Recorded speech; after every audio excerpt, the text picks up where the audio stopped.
Hello and welcome back to the FIDE World Cup 2025. Today I'm gonna go through the crucial moments of the tiebreak of round number 5, make my predictions on the quarterfinals, and just let's see the beauty of this, insane event. It's been a pleasure to watch, to spectate it. We are getting close to the end.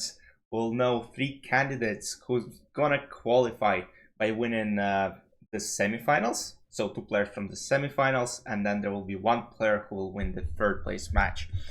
And we're getting close to quarterfinals, which will start tomorrow morning. But let's take a look at the tiebreak. Sam Shankland was playing Daniel Dubov, and even Hikaru said in his video that Daniil Dubov will be a huge favorite if he goes to quick time controls. But, you know, I thought so too. But Sam Shankland continues to surprise. He beat Vidit, and now he beats another strong run. He beat Rapport as well, and now he goes head to head against Daniil Dubov. So what happened was we got to the following endgame where Daniil had to play rook c3, and apparently he could have held it but played a6. And now it turns out that White are completely winning, and to win this game they actually had to find an insane move, which is rook 4 takes e6.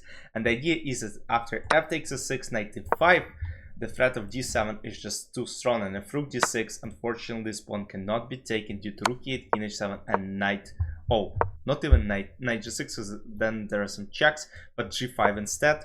And the thing is, g6 has been threat, and if takes, I mean, that's insane. Knight f7 first, and the point is, if let's say rook d3 check, we just go king f4, attacking the rook. Knight g5 is unfortunately a huge threat. Let's say rook g3, rook h8 checkmate, and there's absolutely nothing that the best thing they can do is try to basically go something like this way. Oh, just king d3, and White wins the game, because king f4, there's still room for mistake, as rook f2, rook f7, and black are actually doing fine. So instead, what happened was d7, logical move, rook c3, king e2, and now king f8 takes, and now f5, and White wins. A piece takes, up in exchange, rook c7, g5, and absolutely beautiful rook d8 move, and now king d8, White to play and win.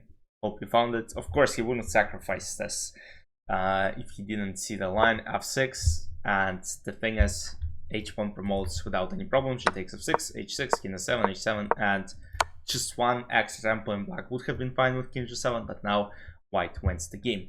And Sam Shankland ended up winning the next game as well and defeated Daniil Dubov in round number 5. So we go to the next game. 2 Russian players, Alexei Grebnev, excuse myself, and then Andrei Yesipenko, who's been, you know, very close to elite for a long time, but, you know, consistently fails to break through.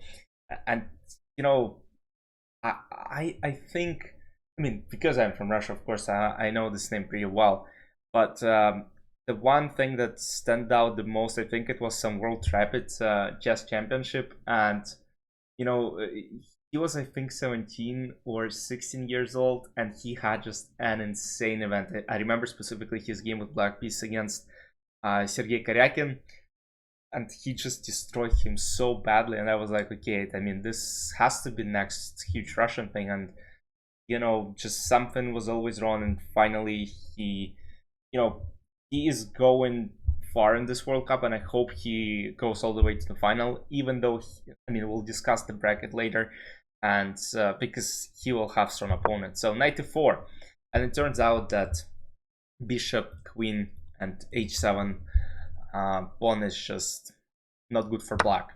Takes, rook was attacked, queen h7, and, you know, converted pretty smoothly.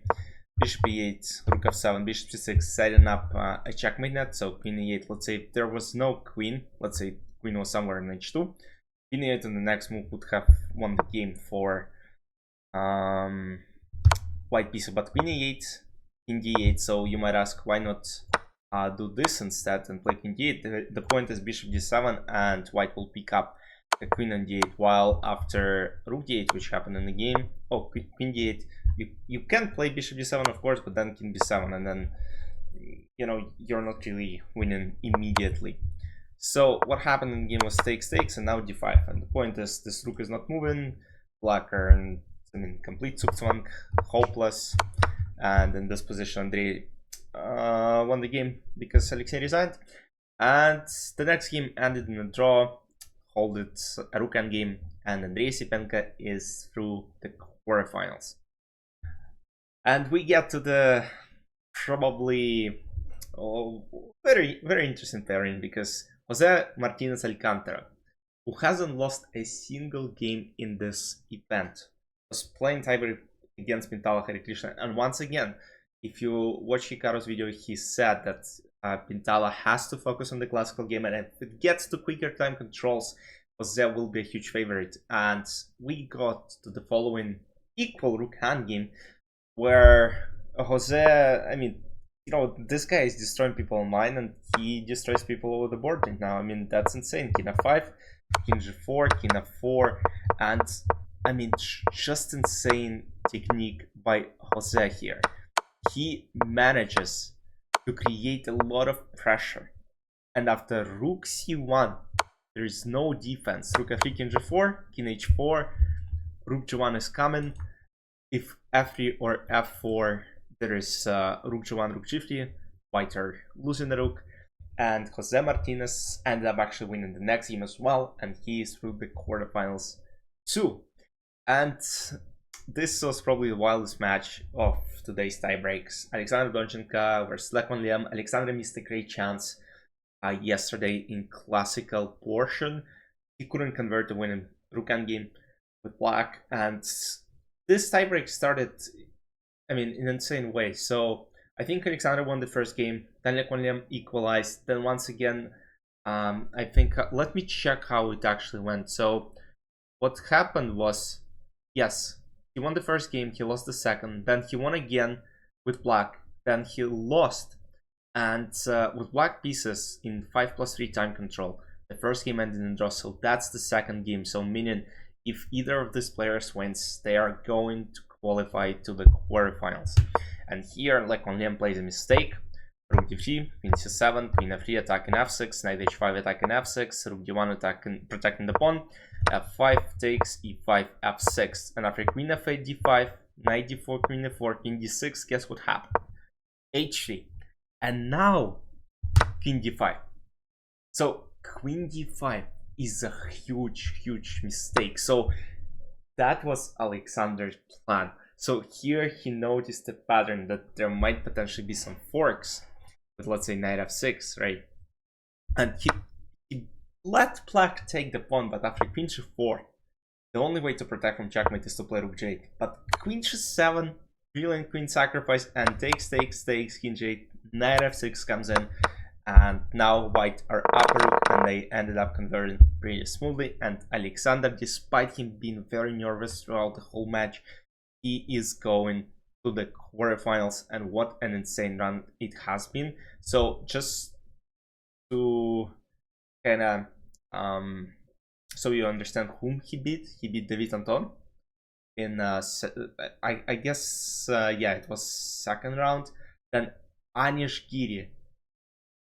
Oh no, that was third round. Then Anish Giri, fourth round. I mean, I'm confused right now with the rounds that happened, because some people started with bye, some people qualified to the next round immediately. I think it was round number 2. So Anish Giri round number 3, Matthias Bluan round number 4, and Lech Liam round number 5, and he's going to the quarterfinals. So now let me quickly transpose to the scene. Vachier Sindarov, Jose Martinez, quarterfinal. Look, as I strongly want to see Jose Martinez in semifinals and potentially qualifying for the candidates, I think his journey will end right here, because Vachier is, I think he's underrated. And you know, just looking at his performances, I think he's gonna beat Jose Martinez and end this fairy tale in the quarterfinals. I might be wrong, but honestly, I want to see more young players. Jose is young, but I mean, Vachier was born in 05, so, and he's been on the same run, 27, 21. He's very good. So I'll give my preference to vachier here. Nadirbek Yakubov, Alexander Donchenko. We might see two Uzbek players go into the semifinals, and one of them will be qualifying for the candidates if they meet each other. Because look, whoever wins in the semifinals will automatically qualify, because top 3 qualify, and win semifinals mean you're going to play in Cyprus next year. Alexander Donchenko has an insane run, but I think Nadirbek Yakubov will be going through. I think he has a great event. Even though, Alexander showed that, he might be in strong players, I believe his journey will end in the quarterfinals. Sam Shank and Andrei Spenka. Look, this is a tough pairing, because obviously I'll be rooting for Andrei, but Sam Shankland proved that he is still essentially 2700 rated player. He's beaten everyone. I mean, Richie Rapport, Vidit Gujarati, Daniel Dubov, and now we'll be facing Andrei. This is a tough one, but hopefully Andrei is gonna win. I don't know. I just feel like Andrei had a long way here, and I wanted to see him in the candidates, because he's been performing good for a lot of years, but can't really break through, as I said earlier in the video. So hopefully Andrei will be going through. So, and the next and probably the strongest matchup of this quarterfinals is Wei Yi versus Arjun Regasi. Those are the top 2 players from their path bracket, because if you look at other pairings, you're like, where are all these 2700s? They were eliminated. And the only 2 guys who managed to go all the way through is Wei Yi and Arjun. And this is a tough one. Both players can win, but I think I'll give my vote to Arjun here. He's an insanely good player, and that's kind of as well as for Wei Yi, it's their last chance to qualify for the candidates.